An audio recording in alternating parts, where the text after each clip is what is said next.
నేడు మెదక్ జిల్లా నర్సాపూర్ జగన్నాథరావు కాలనీలో బేడ బుడగ జంగాల కుల సంఘం నాయకులు 79వ స్వతంత్ర దినోత్సవాన్ని ఘనంగా నిర్వహించుకున్నారు. ఈ కార్యక్రమంలో జిల్లా అధ్యక్షులు చిత్తారి నర్సింహులు మాట్లాడుతూ జిల్లాలోని బేడ బుడగ జంగాల కులస్తులు గుర్తింపులో చాలా వెనుకబడి ఉన్నారని అన్నారు. ప్రభుత్వ రంగాల్లో గుర్తింపులు లేకుండా చిన్నచూపుగా చూస్తున్నారని, ఇప్పటికైనా స్వాతంత్ర్యం వచ్చి 79 ఏళ్లు దాటినప్పటికీ వారి కుల సంఘాలను కులాలను గుర్తింపులో వెనుకబడి ఉన్నారని అన్నారు. ఇప్పటికైనా గుర్తించి తగు సంక్షేమ పథకాల్లో అవకాశాలు కల్పించే విధంగా ప్రభుత్వం నిర్ణయించాలని కోరారు. ఈ కార్యక్రమంలో జిల్లా ముఖ్య సలహాదారులు చిత్తారి వెంకటయ్య, నాయకులు కుల సంఘం పట్టణ నాయకులు చిత్తారి శ్రీనివాస్, నూనె శ్రీను, తురపాటి రమేష్, సంకు గణేష్, పర్దం దశరథ, చిత్తారి దుర్గేష్, బాజా యేసోబు మరియు తదితర నాయకులు అధిక సంఖ్యలో పెద్ద ఎత్తున పాల్గొని పండుగను ఎంతో ఉత్సాహంగా జరుపుకున్నారు.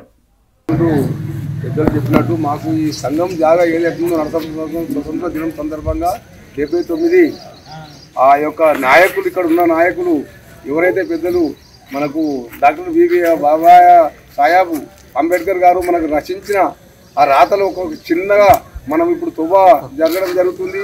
ధైర్యము, ఆ ధైర్యం ఉండి వెనుకబడి అన్ని రకాల వెనుకబడ్డము. మరి ఈరోజు ఈ సంఘం నర్సాపూర్ బెడబుడగ సంఘం నర్సాపూర్ తాలూకా నియోజకవర్గం ఏదైతుందో 7 మండలాలకు ఇలా జగన్నాథరావు కాలనీలో జాండ మా యొక్క కులంది జాండ ఎగరేయడం జరిగింది.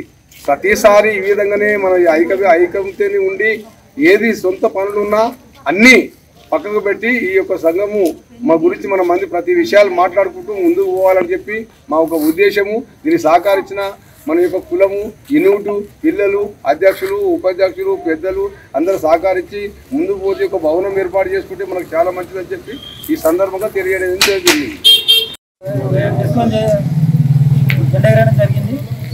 మన కూడా మేము ఆడియోగా వచ్చినాము, చేసినాము.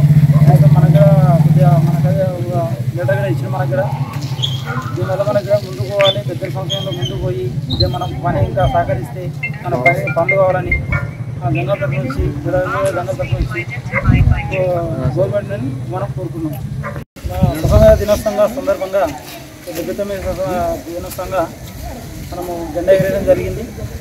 మన పెద్దల సంక్షేమంలో మరిన్ని అప్డేట్స్ కోసం మా ఛానల్ని సబ్స్క్రైబ్ చేయండి.